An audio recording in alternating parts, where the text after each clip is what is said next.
Hello दोस्तों, आप सभी का स्वागत है मेरे YouTube चैनल में। मैं आर के बाथरा लेकर आया हूँ आप सभी के लिए यूवी कैलिब्रेशन सीरीज। तो आइए स्टार्ट करते हैं। सेकंड कैलिब्रेशन पैरामीटर्स जो कि है रिजोल्यूशन। इसका पहला कैलिब्रेशन पैरामीटर्स जो कि सेल कैलिब्रेशन है, उसका वीडियो मैं ऑलरेडी अपलोड कर चुका हूँ। लिंक मैं अपने डिस्क्रिप्शन बॉक्स में दे दूंगा। What is resolution? तो रिजोल्यूशन से हमें यह पता लगता है कि हमारे पास जो बैंड्स आए हैं या जो स्पेक्ट्रा आया है उसमें जो पिक्स हैं वो अच्छी तरह से सेपरेट हुई है या नहीं हुई है, इसकी जानकारी हमें रिजोल्यूशन से प्राप्त होती है। अगर यहाँ पे देख सकते हैं दो डायग्राम ए और बी। ए वाले डायग्राम में दोनों पिक्स जो हैं हमको सेपरेट दिखाई दे रही है, जो कि अलग अलग रंग से प्रदर्शित की गई है। और बी वाले डायग्राम के अंदर दो पिक्स नजर तो आ रही है परंतु दोनों आपस एक दूसरे में मर्ज है। तो ये हमें एक्चुअली पता नहीं लग पा रहा है कि एक पिक है या दो पिक है। ठीक है, तो जो ए वाला डायग्राम है यहाँ पर क्योंकि सेपरेशन ऑफ पिक्स जो है बहुत अच्छी तरह से हुआ है, इसका मतलब हम कह सकते हैं कि यहाँ पर हाई रिजोल्यूशन है, जिसकी वजह से हमको दिखाई दे रहा है टू अब्जॉर्बेंस पिक। परंतु बी वाले डायग्राम के अंदर ये क्लियरली इंडिकेटेड नहीं है कि एक पिक है या दो पिक है, क्योंकि वो आपस में मर्ज हो चुकी है। इसलिए हम यहाँ पे कह सकते हैं कि यहाँ पर लो रिजोल्यूशन है और नो क्लियरली रिजॉल्व्ड अब्जॉर्बेशन पिक। अब हमें जो हमारा रेजोल्यूशन होता है उसको समय समय पर चेक करते रहना चाहिए। इससे हमें पता चलता है कि जो हमारी जो पिक्स आई हैं, जो मेन पिक्स के आसपास जो नेबरिंग पिक्स आई हैं, वो अच्छी तरह से रिजॉल्व्ड हुई है या नहीं हुई है, या जो पिक्स आई हैं वो आपस में एक दूसरे से सुपर इम्पोज्ड तो नहीं हुई है। और इसके द्वारा हमें ये भी पता चलता है कि हमारे जो एनालिसिस डाटा है उसके अंदर कोई अब्जॉर्बेंस एरर तो नहीं आया है, जिसकी जानकारी हमें प्राप्त होती है।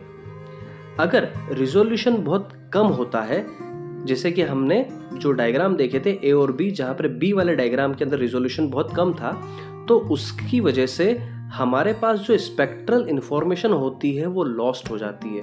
मतलब हम अगर सारी पिक्स जो होगी एक दूसरे के अंदर मर्ज होगी तो हम जो है यह पता नहीं लगा पाएंगे कि हमारा ये कौन सा सैंपल है। हम उसको आइडेंटिफाई नहीं कर पाएंगे और पता नहीं कर पाएंगे।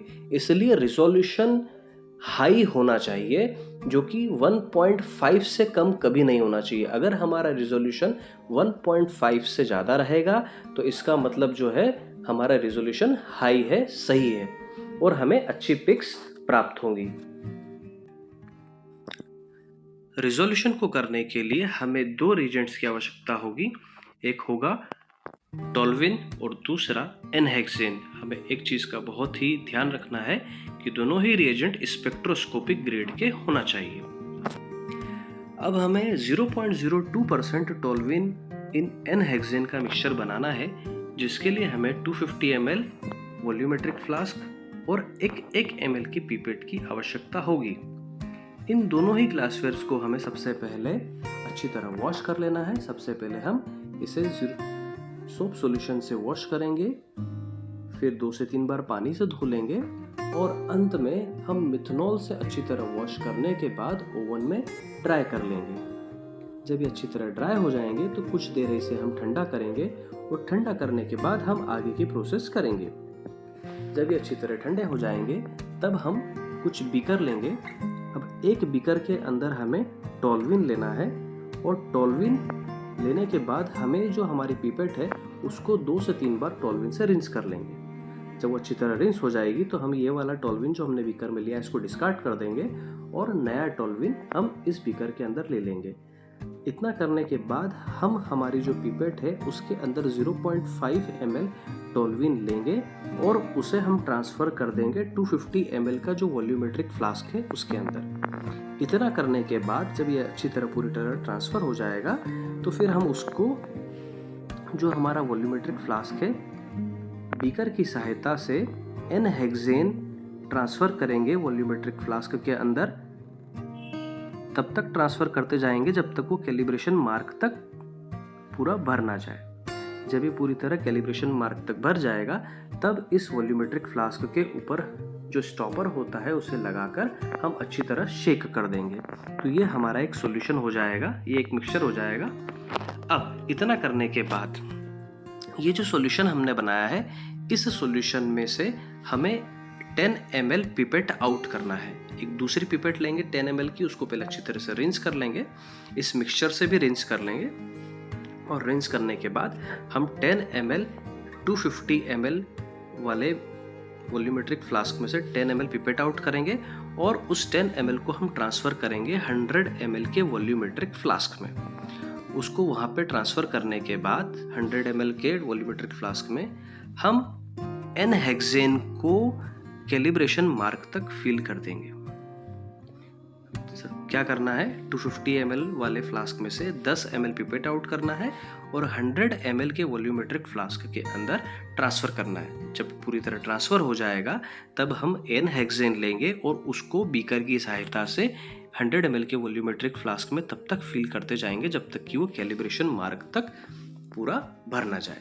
जब वो पूरी तरह भर जाएगा तब इस मिक्सचर को हम अच्छी तरह शेक करेंगे और शेक करने के बाद हमारा जो 0.02% का जो मिक्सचर है वो रेडी हो जाएगा।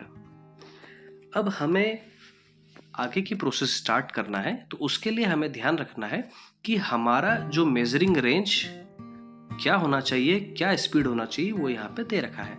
तो हमारी जो मेजरिंग रेंज होना चाहिए वो होना चाहिए बिटवीन 275 टू 260, 275 से लेकर 260 के बीच में मेजरिंग हमारी रेंज होना चाहिए। हमारी स्कैनिंग स्पीड जो होगी वो 15 नैनोमीटर पर मिनट की हमें रखना है और मेजरिंग मोड जो होगा वो अब्जॉर्बेंस होगा और लाइट सोर्स की वेवलेंथ होगी 360 नैनोमीटर। ये वाले जो मेजरिंग रेंज और स्पीड और मोड ये जो है डिपेंड करता है कि मोनोग्राफ में क्या दिया हुआ है। जैसा जैसा मोनोग्राफ में दिया होगा वैसा हम उसको सेट कर लेंगे। यहाँ पे ये एक एग्जाम्पल के रूप में लिया हुआ है। अब कैलिब्रेशन की प्रोसीजर हमको करना है कि हम आगे इसको कैलिब्रेट कैसे करेंगे। तो कैलिब्रेशन बाय 0.02% टोल्यूइन इन n-हेक्सेन। अब सबसे पहले हम क्या करेंगे, हम ब्लैंक का रीडिंग लेंगे। अब क्योंकि हमने सॉल्यूशन में दो चीज़ें थी, एक थी सॉल्यूट और दूसरा था सॉल्वेंट। जो कम मात्रा में हमने लिया था वो सॉल्यूट होगा और जो ज़्यादा मात्रा में लिया वो हमारा हो जाएगा सॉल्वेंट। तो यहाँ पे जो सॉल्वेंट है हमारा ज़्यादा मात्रा में हमने n-हेक्सेन लिया है, तो यहाँ पे हम लोग ब्लैंक के रूप में n-हेक्सेन यूज़ करेंगे। तो सबसे पहले हम क्या करेंगे, एक्सपेरिमेंट स्टार्ट करने के पहले जो दोनों क्यूवेट हैं उन दोनों क्यूवेट को बहुत अच्छी तरह से n-हेक्सेन से वॉश कर लेंगे। n-हेक्सेन से वॉश करने के बाद दोनों क्यूवेट जो है उन दोनों क्यूवेट को अच्छी तरह टिश्यू पेपर से साफ कर लेंगे। टिश्यू पेपर से साफ करने के बाद दोनों क्यूवेट को हम सेल कंपार्टमेंट के अंदर इंसर्ट कर देंगे। इतना करने के बाद जो हमारे ढक्कन दिखाई दे रहा है हमें, वो ढक्कन हम बंद कर देंगे। ढक्कन बंद करने के बाद हमारा जो सिस्टम है उस सिस्टम पर जाकर हम जो है हमारा जो सैंपल है उसको रन कर देंगे और उसका अब्जॉर्बेंस ले लेंगे और जो भी रिजल्ट आएगा उसे सेव कर लेंगे। ये हमारा पहला स्टेप कंप्लीट। अब दूसरी स्टेप में हम क्या करेंगे कि हमने जो दो क्यूवेट के अंदर n-हेक्सेन रखा था तो उसमें से जो फ्रंट क्यूवेट है, आगे वाली क्यूवेट, उसे निकालेंगे। पीछे वाली क्यूवेट को हमें हाथ नहीं लगाना है, तो फ्रंट वाली जो क्यूवेट है उस क्यूवेट को निकालेंगे और हमने जो मिक्सचर बनाया था टोल्यूइन और हेक्सेन का 0.02% का, वो मिक्सचर लेंगे और सबसे पहले हमें जो क्यूवेट है उस क्यूवेट को 0.02% जो टोल्यूइन हमने मिक्सचर बनाया उससे अच्छी तरह रिंस कर लेंगे और रिंस करने के बाद उसके अंदर 0.02% टोल्यूइन जो है का जो मिक्सचर है हेक्सेन में उसको भर देंगे क्यूवेट में। इतना करने के बाद क्यूवेट को हम टिश्यू पेपर से अच्छी तरह क्लीन कर लेंगे और क्लीन करने के बाद हम उसे सेल कंपार्टमेंट के अंदर रख देंगे और हमारा जो ढक्कन है यूवी का इंस्ट्रूमेंट का उसे बंद कर देंगे। इतना करने के बाद हम जो है हमारे सैंपल को रन कर देंगे और उसका अब्जॉर्बेंस ले लेंगे और जो भी रिजल्ट आएगा उसे हम सेव कर देंगे। अब इतना करने के बाद हमारे पास रिजल्ट आ जाएगा। तो यहाँ पे हमको एक चीज़ का ध्यान रखना है ये बहुत इंपॉर्टेंट है, जो कि है एक्सेप्टेंस क्राइटेरिया। यह हमें समझना बहुत ही ज़रूरी है। देखिए यहाँ पर सबसे पहले एक नीचे एक फॉर्मूला देखिए, रिजोल्यूशन जो है is equal to maxima at 269 nanometer, मतलब कि जो भी मैक्सिमम अब्जॉर्बेंस आएगा वो 269 नैनोमीटर पे डिवाइडेड बाय हमें उस जो भी वैल्यू आएगी मिनिमा की, मिनिमा एट 266 नैनोमीटर, इन दोनों को मैक्सिमा को जो कि 269 नैनोमीटर पे आया है उसको हमें मिनिमा से डिवाइड करना है जो कि 266 नैनोमीटर पे आया है। जब हम इसे डिवाइड करेंगे तो जो भी आंसर आएगा रिजोल्यूशन का वो नॉट लेस देन 1.5 होना चाहिए। यहाँ पे बाय मिस्टेक 2 डॉट लग गए हैं, वो एक्चुअली 1 ही है। तो हमारा जो रिजोल्यूशन की जो वैल्यू आना चाहिए वो 1.5 से कम नहीं होना चाहिए। अगर वो कम है इसका मतलब, इसका मीनिंग यहाँ पे ये है कि हमारा लो रेजोल्यूशन है। और अगर वैल्यू जो है 1.5 से ज़्यादा है, या जैसे कि 1.86 हो सकती है, 2 हो सकता है, 2.1 हो सकता है, अगर 1.5 से वैल्यू ज़्यादा रहेगी तो इसका मतलब हमारा जो रिजोल्यूशन है वो अच्छी तरह होगा, मतलब जो पिक्स हैं वो आपस में सेपरेट अच्छी तरह होंगी और हमें हाई रिजोल्यूशन प्राप्त होगा। अब यहाँ पे एज ए एग्जाम्पल मैंने लिया है कि हमने जब एनालिसिस किया तो हमारे पास क्या डाटा जनरेट होगा। जैसे कि हमारे पास बहुत सारा डाटा जनरेट होगा, उस डाटा में से हम सिलेक्ट करेंगे कि 269 नैनोमीटर पे कौन सी वेवलेंथ रिकॉर्ड हुई है। तो यहाँ पे देख सकते हैं स्क्रीन के ऊपर, आप पहले ऊपर वाली हम रो देखते हैं कि क्या क्या हम लोगों ने यहाँ पे लिया है। तो सबसे पहले वेवलेंथ स्पेसिफाइड, कि हमें किस नैनोमीटर पे हमको वेवलेंथ लेना है। दूसरा जो कॉलम है यहाँ पे वेवलेंथ रिकॉर्डेड, जो हमें इंस्ट्रूमेंट ने दिया है। तीसरा अब्जॉर्बेंस, की उस पर्टिकुलर वेवलेंथ पे क्या अब्जॉर्बेंस आया है, और उन दोनों का रेशियो यहाँ पे दे रखा है, और इंटरफेरेंस दे रखा है, और लास्ट में लिमिट जो कि नॉट लेस देन 1.5 होना चाहिए। अब हम इसे समझते हैं।